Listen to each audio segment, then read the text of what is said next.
You know when you think you know something about the team, and then the game happens and it just slaps you across the face, and you realize you've been wrong this entire time. I've been there. Dolphins Bills first game. I thought this was gonna be a blowout. Honestly, I did not expect the Dolphins to have that much fight, but Tua did Tua things. They lost the game, and yeah, buddy, Mike McDaniel put those fries in the bag, bro. And then next up, we got Packers versus Browns. Which, let me tell you, I was not expecting a win. I didn't think we would win the game at all. All right? I did not think that we would win at all. All right? Through like the 3 to 4 quarters, like 3.5 minute mark, I thought we were going to lose. Not because we were playing bad or anything. The offense was playing bad. It's just that the offense just couldn't get going. All right, they made a whole drive down the field, and then they effed it all up. That's just pure Browns football, baby. But then the Packers just started shooting themselves, then made the ultimate shooting themselves in the foot moment where Jordan Love throws a terrible interception. And the defense just gets them to the goal line. And then Browns defense, or should I say special teams, literally the one area of the team that's literally holding the team on its back, literally carried us to a victory. And Andre Smith redeemed himself.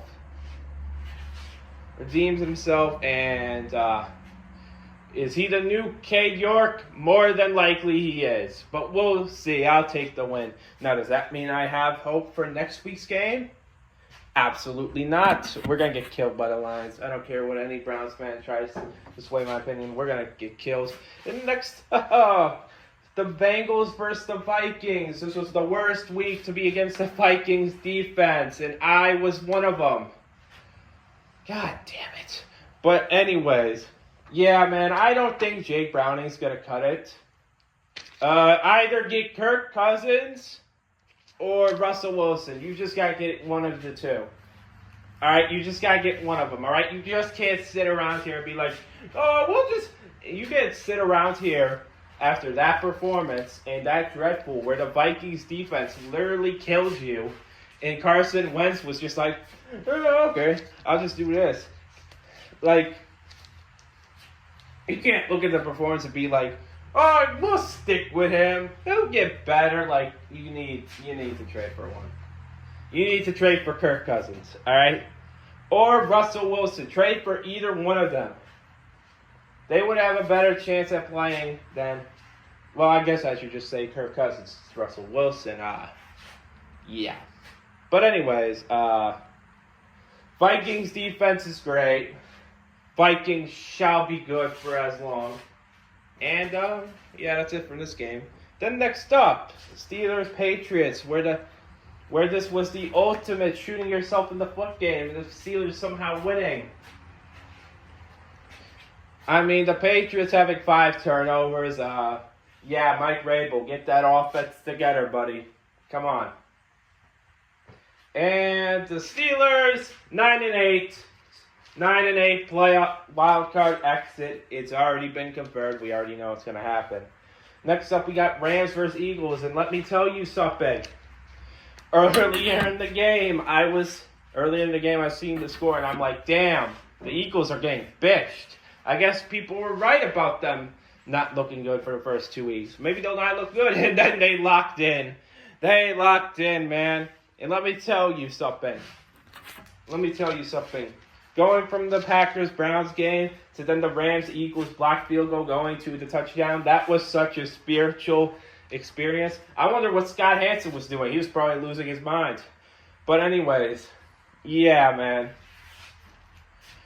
Eagles, I think, are a good team. Rams, I think, also. And these are just two good teams going at it. But next up, we got Jets versus the Buccaneers, which was the next game. And then guess what happened? The Jets blocked the field goal. No. I had to go from the beginning. All right, it was 20-26, right? It was 20-26. Buccaneers, they were going to kick a field goal and make it a 9-point game. There was 1 minute left. And then they blocked the field goal and took it to the end zone. And Aaron Glenn is now the freaking new me, coaching me. Which, to be honest with you, I think that at the end of the day, the Jets are probably going to look back on this and be like, all right, next time that happens, just sit yourself down at the 1. All right, if it's the exact situation, just sit down at the 1 and you can easily just win this game. But I understand why he ran it in. But Baker Mayfield, I am just happy for him. I'm not even going to hate on him because why would I? But hey, Emeka Egbuka is the future of the NFL. All right, that's all I got to say. Then next up, Raiders-Commanders. Commanders win 41-24. Chip Kelly has Ashton GT on load management. Like, buddy, this isn't the NBA, for the love of God. But anyways, Marcus Mariota did some things, and the Commanders won. Oh, and Terry McLaurin is injured. Fuck. But anyways, Texans Jaguars. Can somebody... what the fuck is going on with the Texans? Like, genuinely, what's going on? What happened? What happened, guys? Oh, man. Yeah. Best of luck, CJ. But then we have the Colts versus the Titans, in which Brian Callahan... Holy shit, this guy sucks. God, keep Cam Ward protected, because I don't know how long he's going to last there. The Colts, Danny King Dimes, turning it to Josh Allen. Oh my God, we live in the funniest timeline ever. There is truly nothing like comedy in sports. It's really the greatest thing ever. And you want to hear something really comedic? The Falcons, after shutting down the Vikings, making J.J. McCarthy look like a bitch, humiliating the Vikings, thinking that they have a defense. Guess what happens next? They get blown out by the Panthers 30-0. The Panthers. You know how bad you had to be blown out by Bryce Young? That guy has looked so trash for the last 2 weeks, you would think that he would beat the Friars at McDonald's by now. But then he cooked the Falcons defense. Alright, this is the funniest thing ever. Fire the offensive coordinator. That guy sucks. Yeah. What a mess of an organization. Next up, we got Broncos-Chargers, where the Broncos lose by a game-winning field goal. Again. Twice as nice, I guess the saying is, but maybe third time's the charm, especially against the Bungles. But anyways, Chargers best team in the AFC West. We'll see if they can keep the lead away from the Chiefs, because the Chiefs, of course, have devil magic. But anyways, Seahawks Saints. I really don't have anything to say about this, other than yeah, I really don't have anything to say about this. Seahawks look good, I guess. And, the Saints are definitely tanking for Arch Manning, boy. But Bears versus Cowboys, 31-14. I already knew that I just knew the Bears were going to win this game. It just had that feeling to it.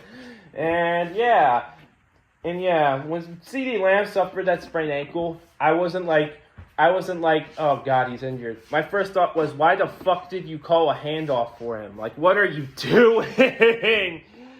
Oh, man, you had Javonte Williams, who has surprisingly been great for you, but you're like, no, we'll call a handoff for CeeDee Lamb, and look how well that paid off for you. Now he's out for 3 to 5 weeks. Good job, buddy.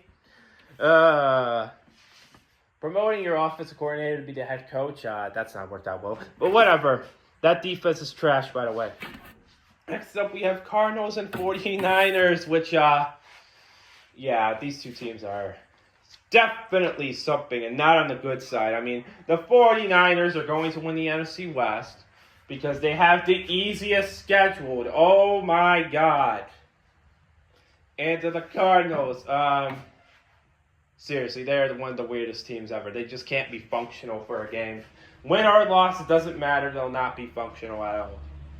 And then next up, we have the Chiefs versus the Giants, which, Russell Wilson, Russell Wilson. It's over, buddy. It really is over. I don't know what happened. What the... Oh, man. What happened? Was that really, was Pete Carroll really, his Belichick, but Belichick was doing all the work? Seriously, what happened? I don't know if him going to the Broncos was a sign of him being washed. I don't know if the injuries or something. With the injuries are probably not something because he's not banged up. But still, he sucks. And now they benched him for Jackson Dart, which I'm just going to say this. What are the Giants facing? Oh, they're facing the Chargers. I understand sending Jackson Dart out there, but why do you want him to die this early in his career? But hey, go ahead, I guess. If you're still in the season, go for it. But, yeah, man. That ain't going to work out well. Then next up, we have the Lions and the Ravens. 38-30, which I was not expecting the Ravens to win. But I think we can all agree that Lions fan, that this is a Super Bowl or bust team. Third year.